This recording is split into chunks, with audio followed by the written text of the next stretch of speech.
Mis hermanos, buenos días, ¿cómo están? Con la bendición de nuestro Dios, espero que todos estemos bien. Estamos estudiando el libro de Marcos y no se olviden, mis hermanos, compartan con aquellos que necesitan escuchar de la palabra de Dios. Y si desean una copia de esta presentación, visiten escuelasabática2000.org. Hoy día vamos a estudiar controversias. Y vamos a orar, mis hermanos. Querido Dios, estamos agradecidos porque toda la semana hemos sentido tu protección, hemos sentido tu presencia. A veces hemos tenido problemas, pero tú nunca nos has abandonado. Gracias, Señor, por todo tu cuidado que tienes a cada uno de nosotros. Aquellos hermanos que han escrito pedidos especiales en nuestra página, Señor, queremos que tú les ayudes y actúes de acuerdo a tu voluntad. Acompáñanos hoy día, cuida nuestras necesidades y sobre todo cuida de nuestros hijos. En el nombre de Jesús, amén. El versículo de memoria para ahora está en Marcos 2, 27 y 28. También les dijo: el día de reposo fue hecho por causa del hombre y no el hombre por causa del día de reposo.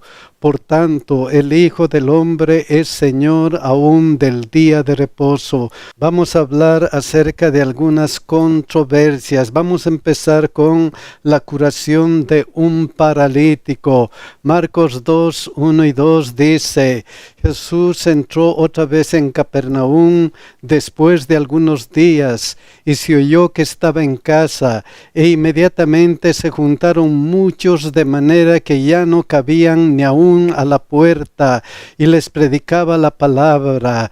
Jesús predicaba la palabra. Marcos 2, 3 al 5 añade: entonces vinieron a él unos trayendo un paralítico que era cargado por 4, y como no podían acercarse a él a causa de la multitud, descubrieron el techo de donde estaba, y haciendo una abertura bajaron el lecho en que yacía el paralítico.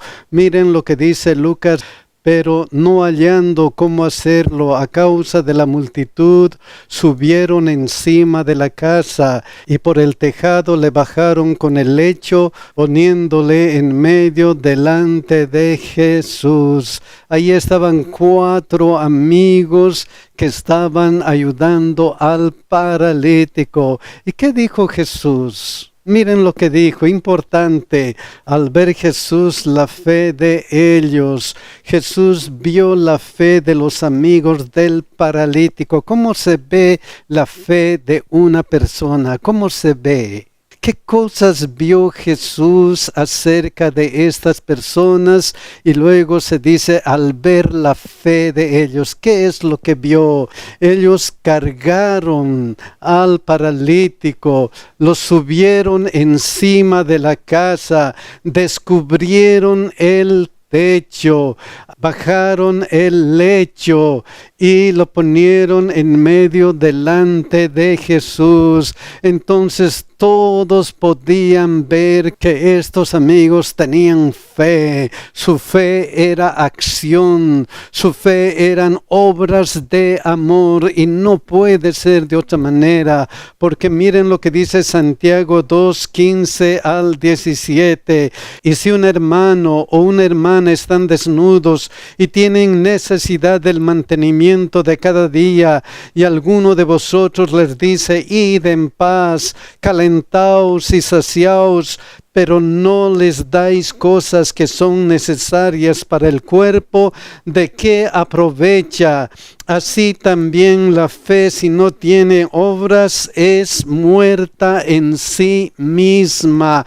Estos amigos tenían fe y por eso se dieron el trabajo de llevar al paralítico y ponerle al frente de Jesús. Entonces la fe visible son acciones de amor. Marcos 2, 6 al 8 dice: estaban allí sentados algunos de de los escribas, los cuales cavilaban en sus corazones.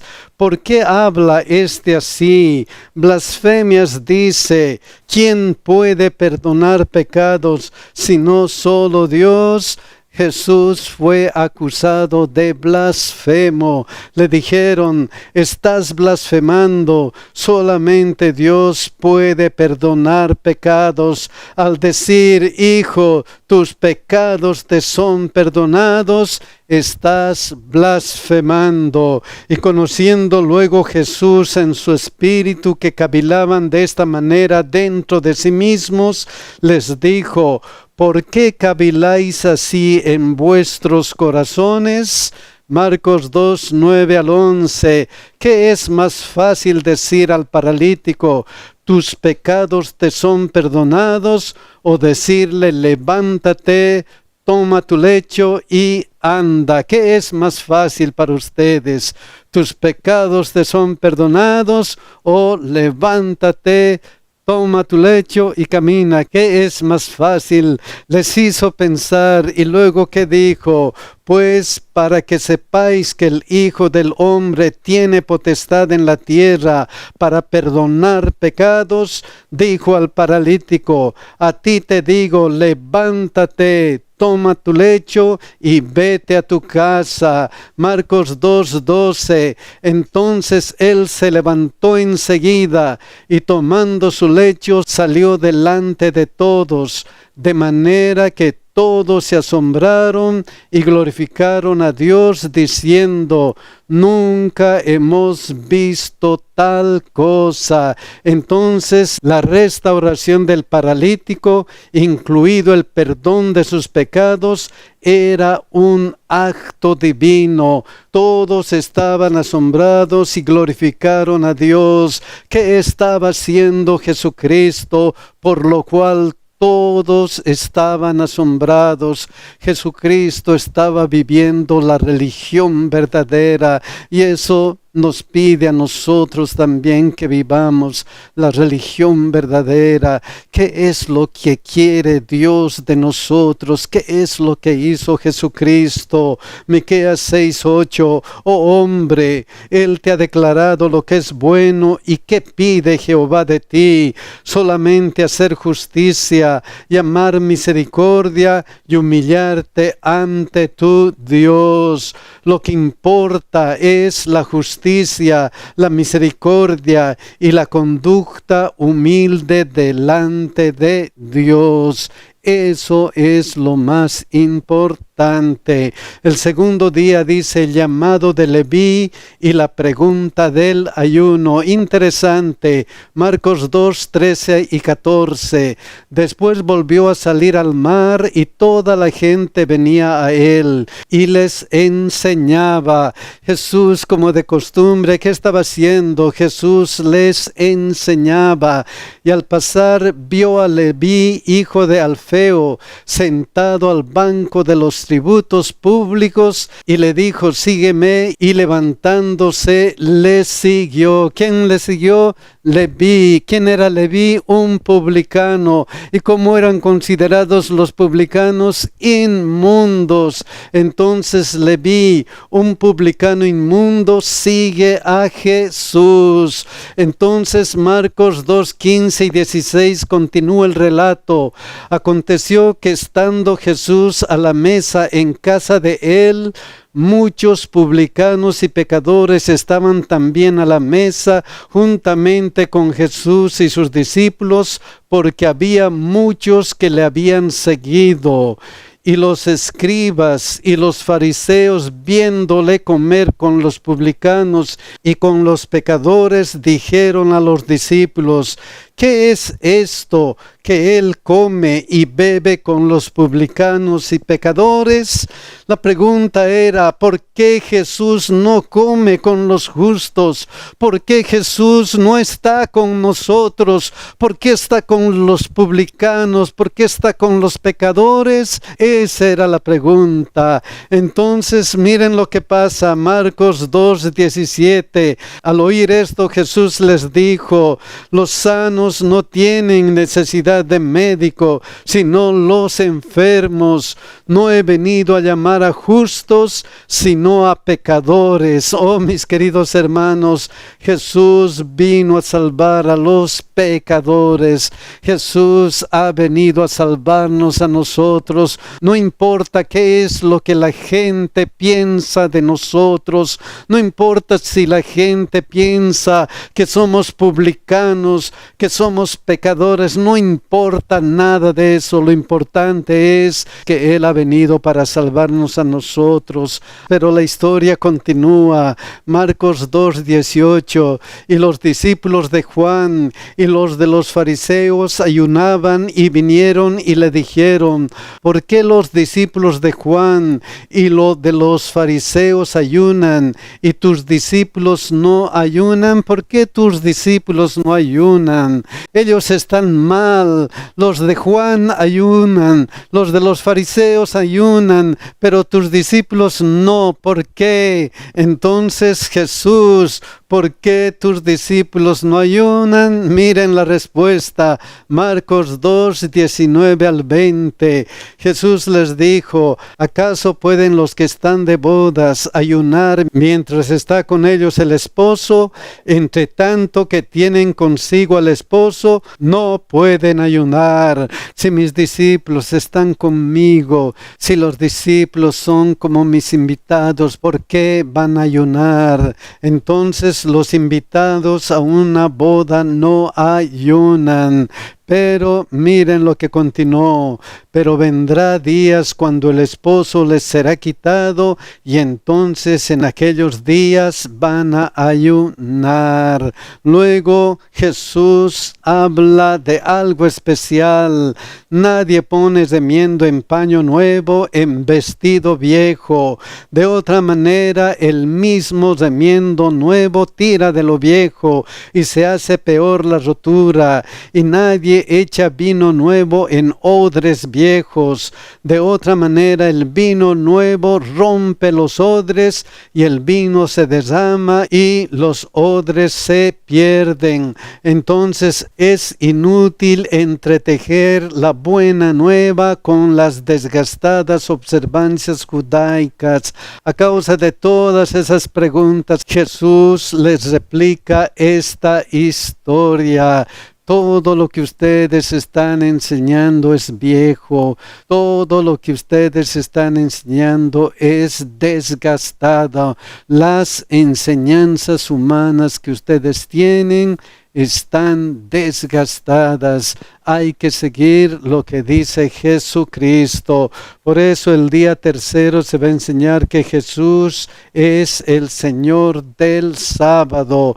Miren lo que dice Marcos 2:23 y 24. Aconteció que al pasar él por los sembrados un día de reposo, sus discípulos andando comenzaron a arrancar espigas.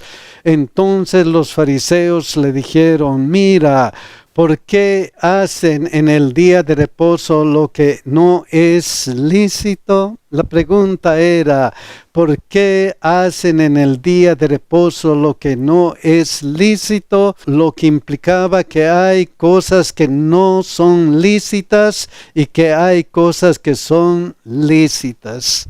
Y en la tradición judía, evidentemente, había el día de reposo algunas cosas que no eran lícitas y algunas cosas que eran lícitas. Miren, por ejemplo, no es lícito encender una lámpara. ¿Pero qué era lícito? Miren lo que dice aquí: era lícito contratar a un gentil para encender esa lámpara. ¡Qué contradicción más seria! Otra enseñanza: no se permitía llevar un pañuelo. Llevar un pañuelo no era lícito. ¿Pero qué era lícito? Era lícito si se llevaba el pañuelo, si estaba cosida a la ropa. Cosían a la ropa el pañuelo y eso era lícito. Otra cosa interesante: no era lícito en día sábado caminar más de 900 metros. no era lícito, pero para evitar estos 900 metros, ellos escondían alimentos en trechos menos de 900 metros. Entonces, esconder alimentos en algunos tramos para evitar los 900 metros era lícito. Cuando llegaban a ese lugar, comían y se consideraba que ese lugar era su hogar, y entonces podían caminar otros 900 metros y así sucesivamente. Todo esto está en la tradición judía. Entonces Jesucristo, al ver estas cosas, ¿qué les dijo? Mateo 23:4, ¿por qué atan cargas pesadas y difíciles de llevar y las ponen sobre los hombros de los hombres, pero ellos ni con un dedo quieren moverlas? Estas leyes humanas que habían puesto para observar bien el día de reposo, cargas pesadas que habían sido puestas por el hombre y no por Dios. Y respondiendo a esta pregunta, ¿por qué hacen en el día de reposo lo que no es lícito? Jesús les dice, Marcos 2:25 y 26, pero les dijo: ¿nunca leíste lo que hizo David cuando tuvo necesidad y sintió hambre, él y los que con él estaban? ¿Cómo entró en la casa de Dios siendo Abiatar sumo sacerdote y comió los panes de la proposición, de los cuales no es lícito comer sino a los sacerdotes, y aún dio a los que con él estaban? Cometen estos errores, ¿por qué? Porque no conocen la Biblia. Y en Marcos 2:27 y 28 Jesús les continúa diciendo, también les dijo, el día de reposo fue hecho por causa del hombre y no el hombre por causa del día de reposo. Por tanto, el Hijo del Hombre es Señor aún del día de reposo. Entonces el sábado fue hecho para beneficio de la humanidad. Ejemplo, Marcos 3:1 al 3. Otra vez entró Jesús en la sinagoga y había allí un hombre que tenía seca una mano, y le acechaban para ver si en el día de reposo le sanaría a fin de poder acusarle. Entonces dijo al hombre que tenía la mano seca, levántate y ponte en medio. Marcos 3:4, y les dijo, ¿es lícito en los días de reposo hacer bien o hacer mal? Entonces Jesús les dice, en sábado es lícito hacer el bien. Y otra cosa importante, salvar la vida o quitarla. Jesús dice, en sábado es lícito salvar la vida. Por eso ellos callaban. Entonces en sábado es lícito hacer el bien, es lícito salvar la vida, y por supuesto es lícito ir a la casa de Dios, adorar a Dios en su día de reposo y también predicar la palabra de Dios en el día de reposo para hacer el bien a las personas. El sábado es un día para adorar al Dios creador. Otra cosa interesante está en el día cuarto, historia sándwich parte 1. Hay historias en la Biblia que se llaman sándwich, como esta que vemos en Marcos 3:20 al 35. En Marcos 3:20, 21, la familia de Jesús hace alguna cosa especial. Luego hacen un paréntesis, Marcos 3:22 al 30.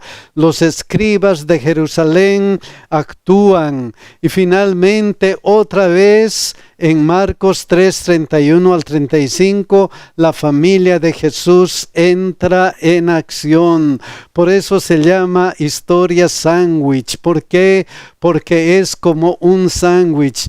Hay una historia en medio de dos historias. En la primera parte vamos a ver esta historia, Marcos 3:22 al 30. Miren lo que dice. Pero los escribas que habían venido de Jerusalén decían que tenía Belzebú y que por el príncipe de los demonios echaba fuera los demonios. Entonces los escribas estaban acusando a Jesús. Él tiene a Belzebú, él tiene a Satanás. Entonces la acusación era: el poder de Jesús proviene del diablo. Miren lo que responde Jesús: y habiéndolos llamado, les decía en parábolas: ¿cómo puede Satanás echar fuera a Satanás? Entonces la respuesta: ¿cómo puede Satanás echar fuera a Satanás? Si un reino está dividido contra sí mismo, tal reino no puede permanecer. Y si una casa está dividida contra sí misma, tal casa no puede permanecer. Y si Satanás se levanta contra sí mismo y se divide, no puede permanecer, sino que ha llegado su fin. Entonces la división solo causa fracaso. Sí, mis hermanos, la división en cualquier situación solo causa fracasos. No hay éxito cuando hay división. Entonces la respuesta de Jesús a la acusación: el poder de Jesús proviene del diablo, es clara. Satanás no puede echar fuera a Satanás, y la división solo causa fracaso. Pero hay una respuesta más. Miren lo que dice aquí: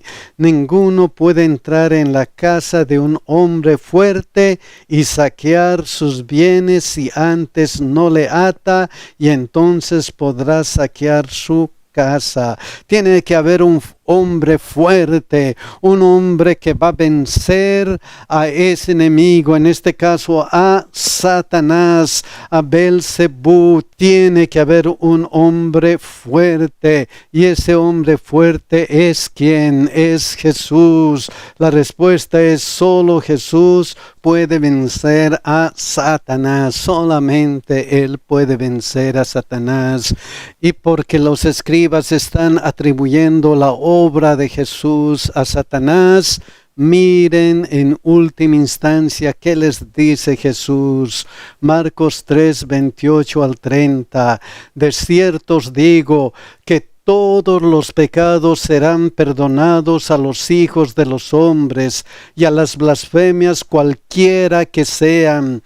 Pero cualquiera que blasfeme contra el Espíritu Santo no tiene jamás perdón, sino que es reo de juicio eterno, porque ellos habían dicho: tiene espíritu inmundo. Entonces el pecado imperdonable que ellos habían cometido es llamar a la obra del Espíritu Santo la obra diabólica. Mis queridos hermanos, cuidado con atribuir las obras del Espíritu Santo a Satanás. Esa es la historia sándwich parte primera. ¿Qué pasó en la parte segunda? Historia sándwich parte segunda. Lo que pasó con la familia de Jesús en la primera parte y la segunda parte. Miren lo que pasó en la primera parte. Marcos 3, 20 y 21. Y se agolpó de nuevo la gente, de modo que ellos ni aún podían comer. En esta parte la familia de Jesús vio un gran problema. Jesús no tiene tiempo, tampoco come. Entonces, cuando lo oyeron, los suyos vinieron para prenderle, porque decían: está fuera de sí. Según ellos, la solución humana era: hay que prenderle porque está fuera de sí. Hay que cuidarle. Le vamos a prender, le vamos a cuidar porque está fuera de sí. Eso es lo que están pensando en la primera parte. Esto es lo que vamos a hacer. Le vamos a prender porque tiene un gran problema. No está comiendo, no tiene tiempo, se va a desgastar. Y en la segunda parte, ¿qué es lo que hacen? Miren lo que dice Marcos Marcos 3, 31 al 35. Vienen después sus hermanos y su madre, y quedándose fuera enviaron a llamarle. Y la gente que estaba sentada alrededor de él le dijo: tu madre y tus hermanos están afuera y te buscan. Te buscan, ¿por qué? Porque no tienes tiempo, no comen y creen que te vas a enfermar. Y entonces Jesús les da una respuesta especial. Una respuesta que hace pensar. Miren lo que dice. Él le respondió diciendo: ¿quién es mi madre y mis hermanos? ¿Quién es mi madre y mis hermanos? La respuesta, y mirando a los que estaban sentados alrededor de él, dijo: he aquí mi madre y mis hermanos. ¿A quiénes consideraba Jesús su madre y sus hermanos? ¿A quiénes? Miren lo que dice aquí: porque todo aquel que hace la voluntad de Dios, ese es mi hermano y mi hermana y mi madre. Jesús redefine el concepto de su familia. Su verdadera familia está constituida por los que hacen la voluntad de Dios. Esa es mi familia. Los que hacen la voluntad de Dios. Mis queridos hermanos, si nosotros hacemos la voluntad de Dios, somos familia de Jesús. Somos literalmente hermanos de Jesús. Qué lindo, qué hermoso, mis hermanos, ser considerados de la familia de Dios. Qué privilegio. Ese es el privilegio que solo podemos tener si estamos tomados de la mano de nuestro Creador, de nuestro Padre Celestial. Mis queridos hermanos, ojalá que nunca nos separemos de nuestro Padre Celestial. Que Dios nos bendiga y que Dios nos cuide, mis hermanos.